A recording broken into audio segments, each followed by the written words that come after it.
بیرونی زر مبادلہ پاکستان میں لانے کا بہت بڑا ذریعہ ہوتی ہیں وہ ختم ہو جائیں گی، وہ نہ ہونے کے برابر ہو جائیں گی، کیونکہ ٹیکسٹائل ہے مین ہماری ایکسپورٹ، وہ ہماری بہت کم ہو جائے گی، اس لیے کہ اس کی کاسٹ بہت بڑھ جائے گی، اور بھارت اور بنگلہ دیش جو اس فیلڈ میں ہمارے کمپٹیٹر ہیں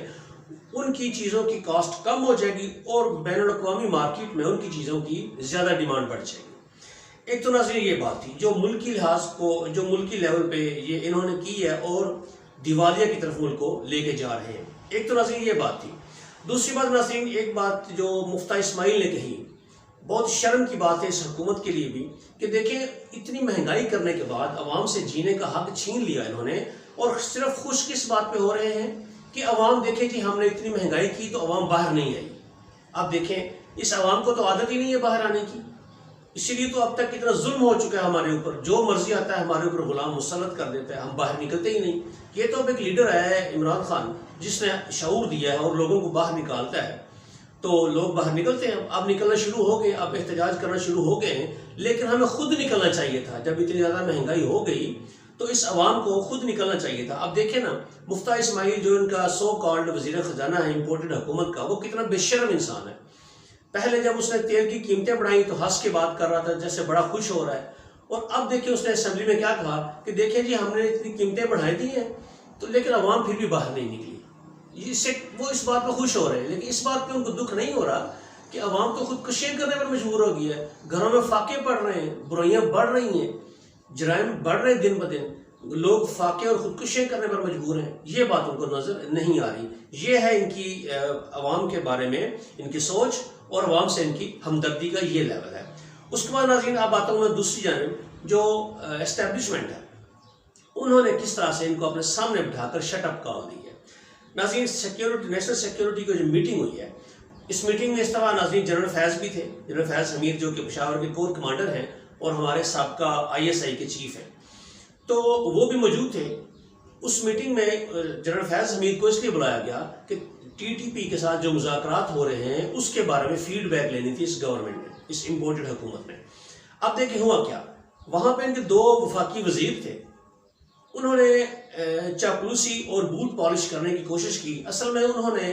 اسٹیبلشمنٹ کا موڈ جاننے کی کوشش کی کہ اسٹیبلشمنٹ اب کس موڈ میں ہے، کیونکہ ان کو لگ رہا ہے کہ اسٹیبلشمنٹ نے ہمارے اوپر سے ہاتھ اٹھا لیا ہے، اور جس دن اسٹیبلشمنٹ نے ہاتھ اٹھا لیا تو 2 گھنٹے کے اندر ناظرین نے میکسیمم 6 گھنٹے کے اندر یہ حکومت چلی جائے گی۔ تو جو 2 وفاقی وزیر تھے انہوں نے آرمی چیف صاحب اور جو ہماری جو عسکری قیادت تھی وہاں پر ان سے کہا کہ سر یہ جو عمران خان صاحب اور ان کی پارٹی کے لوگ آپ کے خلاف جو باتیں کر رہے ہیں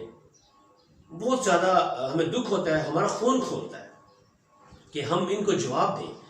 اگر آپ ہمیں اجازت دیں تو ہم ان کو جواب دیں۔ اس پر ان کو کہا گیا کہ پلیز شٹ اپ، آپ اپنا منہ بند رکھیں، آپ اپنی حکومت پر توجہ دیں،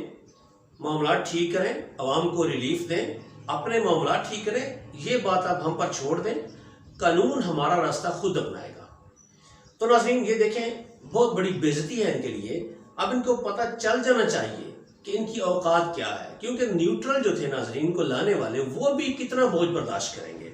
کیونکہ عوام کا پریشر بہت زیادہ بلٹ اپ ہو چکا ہے، اور کوئی ادارہ عوام کی حمایت کے بغیر نہیں چل سکتا، خاص طور پر جو دفاعی ادارے ہوتے ہیں ان کو عوام کی سپورٹ چاہیے ہوتی ہے، اور اس امپورٹڈ حکومت کی نااہلیوں، ان کے کرتوتوں کی وجہ سے، ان کی پالیسیوں کی وجہ سے عوام اس قدر مخالف ہو چکے ہیں، اور امپورٹڈ حکومت کی مخالفت کے سبب عوام فوج سے بھی دور ہوتے جا رہے ہیں۔ فوج ہمارا ایسا واحد ادارہ ہے جس سے عوام دل و جان سے پیار کرتے ہیں، لیکن صرف اس امپورٹڈ حکومت کو لانے کی وجہ سے اور اب ان کی کارکردگی کی وجہ سے عوام میں اور فوج میں دوریاں بڑھ رہی تھی، اس لیے اسٹیبلشمنٹ نے اب یہ فیصلہ کر لیا ہے کہ ان کی چھٹی کرا دیں گے، یہ بجٹ پاس ہونے کی دیر ہے، اور جولائی میں نے اپنے پچھلے ویلاگ میں کہا تھا کہ جولائی میں جو ضمنی انتخابات ہونے جا رہے ہیں وہ ٹرننگ پوائنٹ ہوگا، وہاں سے ہو سکتا ہے اس سے پہلے یہ حکومت چلی جائے، لیکن وہ ٹرننگ پوائنٹ ہوگا اس حکومت کو گھر بھیجنے کا، جس میں عمران خان صاحب کلین سویپ کرنے جا رہے ہیں اور حکومت جو ہے وہ گر جائے گی۔ ناظرین اس سے اگلی ایک بات اور آخری بات آپ سے کرنا چاہوں گا میں کہ آرمی چیف کی تعیناتی جو کہ نومبر میں ہونی ہے، لیکن ابھی سے ان لوگوں کے درمیان اختلافات اس حد تک بڑھ چکے ہیں کہ اب دیکھیں رانا ثناء اللہ صاحب نے کہا، جو ان کے وفاقی وزیر داخلہ ہیں، انہوں نے کہا جی کہ ہم نئے آرمی چیف کو اکتوبر میں اپوائنٹ کر دیں گے، ان کا اعلان کر دیں گے ہم۔ جبکہ آصف علی زرداری صاحب جو ہیں پیپلز پارٹی کے، ان کے بڑے اہم پارٹنر ہیں، انہوں نے کہا تھا چند دن پہلے کہ ہم انہی کو ایکسٹینشن دینا چاہتے ہیں اور ہو سکتا ہے ایک نیا عہدہ بھی کریٹ کر دیں ان کے لیے، چیف آف ڈیفینس سٹاف کا، جو سارے جو ہیڈ ہیں ان کے اوپر ایک عہدہ بنا دیں تاکہ موجودہ آرمی چیف جنرل باجوہ صاحب جو ہیں ان کو ایکسٹینشن دی جا سکے مزید 2 سال کے لیے، 3 سال کے لیے، یا ایٹ لیسٹ 1.5-2 سال کے لیے۔ اب دیکھیں واضح اختلافات ہیں، کیونکہ رانا ثناء اللہ نے جو پیغام دیا، جو اس نے بیان دیا، وہ بھی نواز شریف کی اجازت کے بغیر تو نہیں اتنی بڑی بات کر سکتے، اور آصف علی زرداری کا سٹانس دوسرا ہے، وہ اسی آرمی چیف کو آگے بڑھانا چاہتے ہیں کیونکہ ان کو لگ رہا ہے کہ ان کے ساتھ معاملات طے ہو رہے ہیں، اور جو بلاول زرداری ہے اس کو ہمارے ملک کی باغ دوڑ سنبھالنے کا موقع دیا جائے گا اگلے انتخابات میں۔ یہ آصف زرداری کی سوچ ہے، اور ہو سکتا ہے اسٹیبلشمنٹ نے ان کو بھی کوئی لالی پاپ دیا ہوگا جس کی وجہ سے وہ موجودہ اسٹیبلشمنٹ کو جاری رکھنا چاہتے ہیں۔ تو ناظرین، یہ تو اختلافات اس حد تک پہنچ چکے ہیں۔ اور دوسری آخری بات آپ کو بتا دوں کہ قیامت کی نشانیاں ہمارے ملک میں ظاہر ہو رہی ہیں، اس میں بڑی قیامت کی نشانی یہ ہے کہ اسٹیبلشمنٹ کے قومی اسمبلی میں بیٹھے ہوئے سب سے بڑے لوٹے جو ہیں راجہ ریاض، جو کہ پی پی کے بگوڑے اور لوٹے ہیں سب سے بڑے، وہ چونکہ ناظرین آپ کو پتہ ہے اس وقت قومی اسمبلی میں لیڈر آف دی اپوزیشن ہیں، اور شہباز شریف صاحب پرائم منسٹر ہیں، ان دونوں نے نیب کا چیئرمین منتخب کرنا ہوتا ہے۔ اب دیکھیں ناظرین، قیامت کی نشانی دیکھیں کہ راجہ ریاض جو مسلم لیگ کا زر خرید غلام ہے، لوٹا ہے، ان کا خریدا ہوا بندہ ہے، اس نے ابھی جو آنے والے انتخابات ہیں جو اکتوبر میں ہونے کا چانس ہے، بہت زیادہ چانسز اکتوبر میں ہیں، ہو سکتا ہے اس سے پہلے بھی ہو جائیں، لیکن اس انتخابات میں وہ نون لیگ کے ٹکٹ پر الیکشن لڑے گا۔ تو وہ اور شہباز شریف، ان دونوں کے درمیان دیکھیں قیامت کی نشانی، اختلافات پیدا ہو گئے ہیں نیب چیئرمین کی تعیناتی پر۔ اب اس خبر کو سن کے تو انسان جو ہے وہ کیا کہہ سکتا ہے ان کے بارے میں۔ اور dummy leader of the opposition, dummy وزیر اعظم، dummy leader of the opposition, اور ڈمی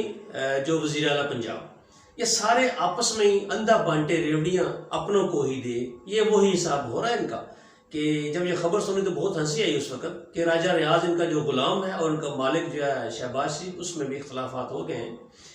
نیب کے چیئرمین کی تعیناتی کو لے کر۔ تو اللہ کرے وہ اختلافات جلدی ختم ہو جائیں، کیونکہ بڑے اصولی اختلافات ہوں گے ان دونوں کے درمیان، ایک مالک اور ایک غلام کے درمیان بہت اصولی اختلافات ہو سکتے ہیں۔ تو ناظرین، یہ ہمارے ملک کی اس وقت سچویشن ہے۔ کچھ اور اہم خبریں ہیں جو نیشنل سیکیورٹی کونسل میں، ہاں ایک بات سے مجھے یاد آ گئی کہ سیکیورٹی کونسل کی میٹنگ جب ختم ہوئی نا، تو اس کے بعد جنرل فیض حمید، آرمی چیف اور وزیر اعظم، ان تینوں کی ایک الگ سے میٹنگ ہوئی۔ اس کے بارے میں ناظرین کچھ خبریں آ رہی ہیں، میں تھوڑی سی خبر آپ کو دے دیتا ہوں۔ کہا یہ جا رہا ہے کہ اب یہ جو امپورٹڈ حکومت ہے یہ جنرل فیض حمید صاحب کے پاؤں میں گر گئی ہے، اور ان سے معافی تلافی کر رہی ہے، اور اسٹیبلشمنٹ سے معافی مانگ رہی ہے کہ پلیز ہمیں جاری رہنے دیں ہماری حکومت کو، ہمیں یہ جو 1 سال باقی رہ گیا، 1.5 سال ہمیں پورا کرنے دیں۔ لیکن اسٹیبلشمنٹ نے صاف انکار کر دیا ہے ان کو،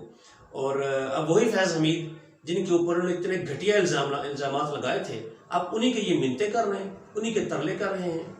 کہ ہماری حکومت کو بچا لیں، ہمیں گرنے سے بچا لیں، تاکہ ہم اپنے مقاصد جو باقی رہ گئے ہیں وہ بھی پورے کر لیں، اور اس ملک کو تباہی کی جو انہوں نے ذمہ داری لی ہے اس کو اپنے انجام تک پہنچا دیں۔ ناظرین، اب تک کے لیے اتنا ہی۔